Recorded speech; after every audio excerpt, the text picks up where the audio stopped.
Hello प्यारे बच्चों, कैसे हैं आप। स्वागत है आपका फिर से केमिस्ट्री क्लास में। और मैं आज जो स्टार्ट करने जा रहा हूँ वो है फेरोमैग्नेटिज्म, यानी कि लोहा चुंबकत्व। जैसे बहुत सारे लोहा है और कोबाल्ट है, निकिल है, गैडोलिनियम, CrO2 है। ये कंपाउंड्स क्या होते हैं, ये पदार्थ बहुत ज़्यादा अट्रैक्ट होते हैं मैग्नेट से, ठीक। तो ये इसी कैटेगरी में आते हैं और इसको ये कह सकते हैं हम कि पैरामैग्नेटिज्म का यानी अनुचुंबकत्व का एक्सट्रीम केस है। अनुचुंबकत्व क्या है या पैरामैग्नेटिज्म कि वो वीकली अट्रैक्ट होते हैं किससे, मैग्नेट से, ठीक। और बहुत ज्यादा अट्रैक्ट होने लगे मैग्नेट से तो वो फेरोमैग्नेटिक हो जाएगा। क्लियर।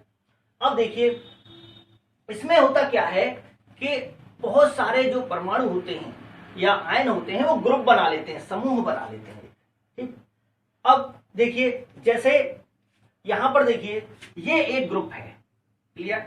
और जो ग्रुप है परमाणुओं का उसका जो मैग्नेटिक मूवमेंट होगा उसकी डायरेक्शन एक हो जाएगी, ठीक। जैसे एक ग्रुप है यहां पर, इसकी डायरेक्शन सबकी क्या है, इसकी दिशा क्या है, एक तरफ है मैग्नेटिक मूवमेंट की। ये एक परमाणु है, ये एक परमाणु है, ये एक परमाणु है, ये बहुत सारे परमाणु हो गए। तो एक परमाणु का चुंबकीय आघूर्ण होगा यानी मैग्नेटिक मूवमेंट होगा एक एटम में, समझ में आ गया। वो जीरो नहीं है, उसका मैग्नेटिक मूवमेंट होगा। वो किस वजह से होता है, इलेक्ट्रॉन्स की वजह से होता है, ठीक। कि इलेक्ट्रॉन उसमें क्या होंगे, अनपेयर्ड होंगे, अयुग्मित होंगे एक परमाणु में। तो अयुग्मित इलेक्ट्रॉन की वजह से क्या होगा, उसमें चुंबकीय आघूर्ण होगा। अब चुंबकीय आघूर्ण वाले बहुत सारे परमाणु अगर ग्रुप बना लें अपने आप को, जो भी उनके मैग्नेटिक मूवमेंट हैं उनको एक दिशा में अगर वो कर लेते हैं तो एक ग्रुप बन जाता है। इसी को कहते हैं डोमेन। क्या कहते हैं हम, डोमेन, ठीक। अब देखिए यहां पर इन पदार्थों में चुंबकीय आघूर्ण वाले यानी कि मैग्नेटिक मूवमेंट होना चाहिए, प्रत्येक परमाणु का वहां पे क्या होना चाहिए, मैग्नेटिक मूवमेंट होना चाहिए। ऐसा ना हो कि जीरो हो जाए ना, वाले बहुत से परमाणु या आयन छोटे समूह बना लेते हैं, छोटे छोटे ग्रुप बना लेते हैं, ठीक।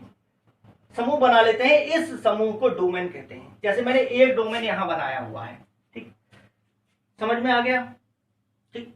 अब देखिए एक डोमेन में सभी परमाणु या आयनों के चुंबकीय आघूर्णों की दिशा एक जैसी होगी, सबकी एक दिशा है। चुंबकीय आघूर्ण यानी कि उसमें मैग्नेटिक मूवमेंट की एक दिशा होती है। जैसे मान लीजिए ये हो गया साउथ पोल और ये नॉर्थ पोल, इधर एरो होता है उसे नॉर्थ पोल मानेंगे, यहां साउथ पोल और ये नॉर्थ पोल। तो सभी के एक दिशा में है, एक डायरेक्शन में है, समझ में आ गया। तो इसमें बहुत सारे होते हैं, क्लियर। जैसे हम कहते हैं ना कि रेजिमेंट या कोई बटालियन है आर्मी में, तो उसमें बहुत सारे जवान रहते हैं। तो एक बटालियन या एक रेजिमेंट, ठीक, का एक ही उद्देश्य होता है, ठीक, एक ही उनका आदर्श वाक्य होता है, समझ में आ गया। वो एक ही डायरेक्शन में चलती है, समझ में आ गया।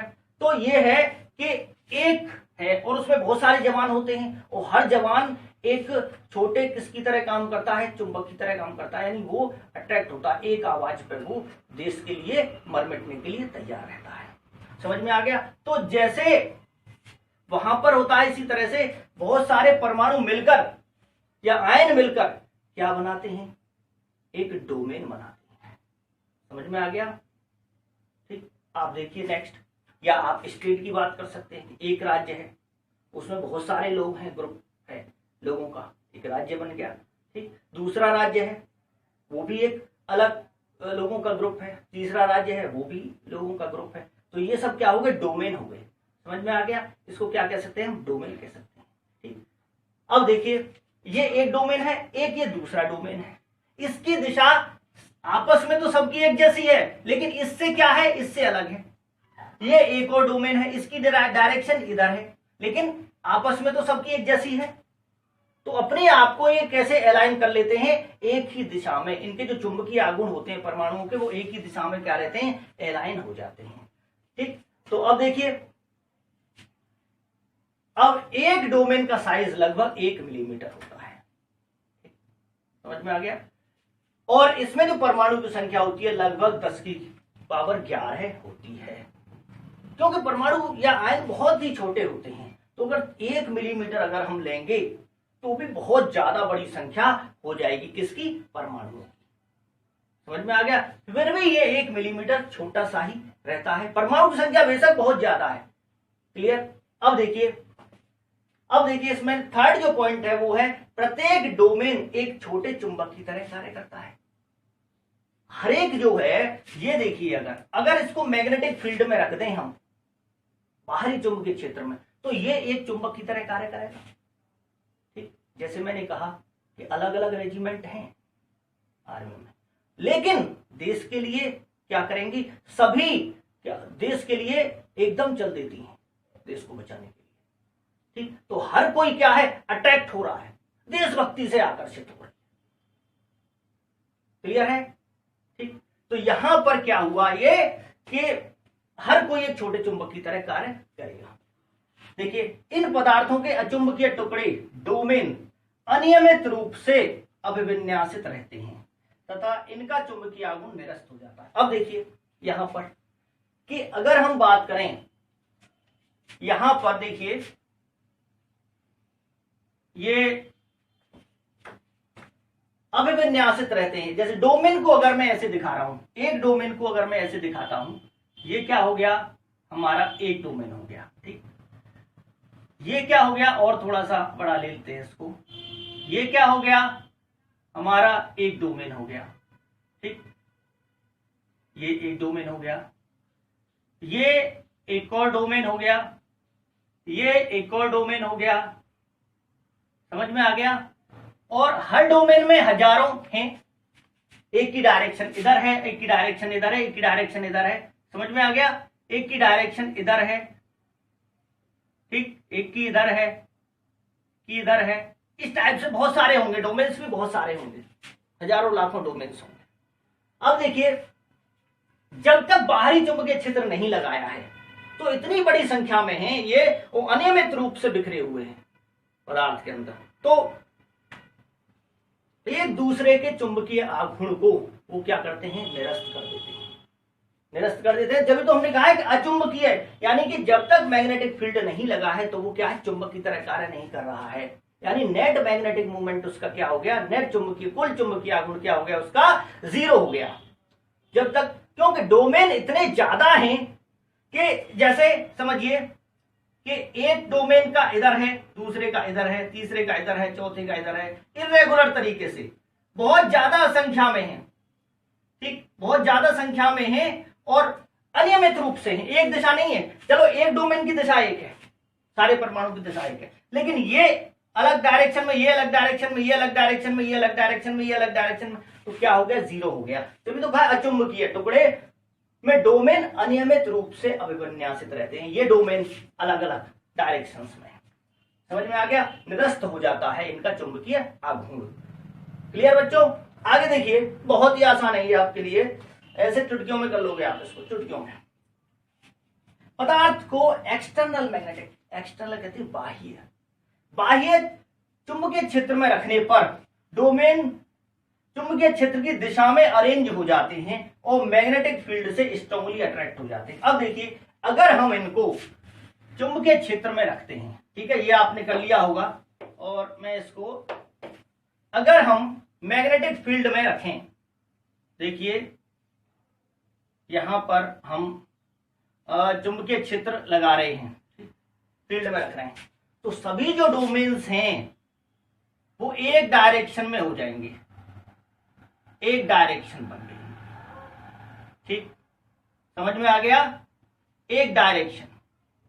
देखिए एक दिशा हो गई, यानी अगर मैग्नेटिक फील्ड ये है साउथ पोल नॉर्थ पोल, तो ये south north south north south north, तो बहुत ज्यादा अट्रैक्शन हो जाता है। यानी जब एक जिसका नॉर्थ इसका साउथ, इस टाइप से इसका साउथ नॉर्थ, ठीक, नॉर्थ साउथ, इस टाइप से एक ही दिशा में, हमने कहा ना रेजिमेंट बेशक अलग अलग तैनात हैं, वो अलग अलग जगह पर, लेकिन जब ऑर्डर मिलेगा एक साथ एक मोर्चे पे लड़ने के लिए, तो सब एक साथ, जब सब एक साथ इकट्ठी होंगी, सारी रेजिमेंट सारी बटालियन, तो कितना स्ट्रॉन्ग फील्ड डेवलप होगा वहां पर, बहुत ज्यादा अट्रैक्शन, बहुत ज्यादा स्ट्रॉन्ग फील्ड डेवलप होगा।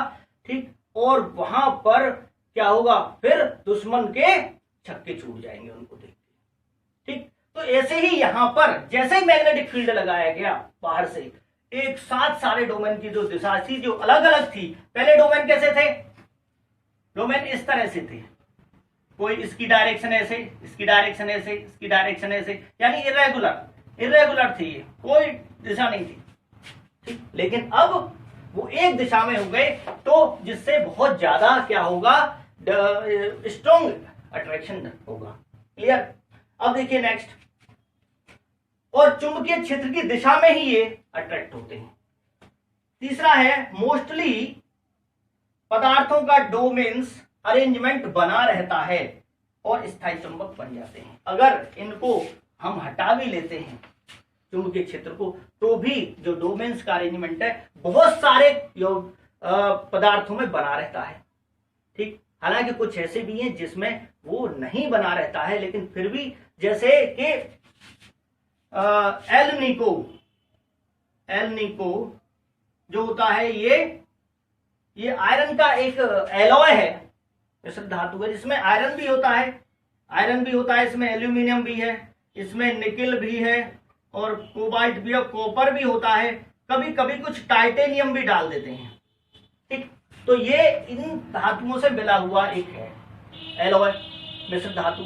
और जब हम मैग्नेटिक फील्ड को हटा भी देते हैं तो भी इसमें चुंबकत्व बना रहता है, यानी कि बाद में चुंबक की तरह काम करता रहता है। ठीक, समझ में आ गया। और कुछ ऐसे भी होते हैं जिनका चुंबकत्व खत्म भी हो जाता है, तो जरूरी नहीं है कि सभी एकदम ये परमानेंट स्थायी चुंबक ही बन जाएं। सॉफ्ट जो है लोहा, नर्म लोहा, ठीक, वो उसमें चुंबकत्व खत्म हो जाता है मैग्नेटिक फील्ड हटाने पर। समझ में आ गया। तो कुछ ऐसे भी एग्जाम्पल हैं। क्लियर बच्चों।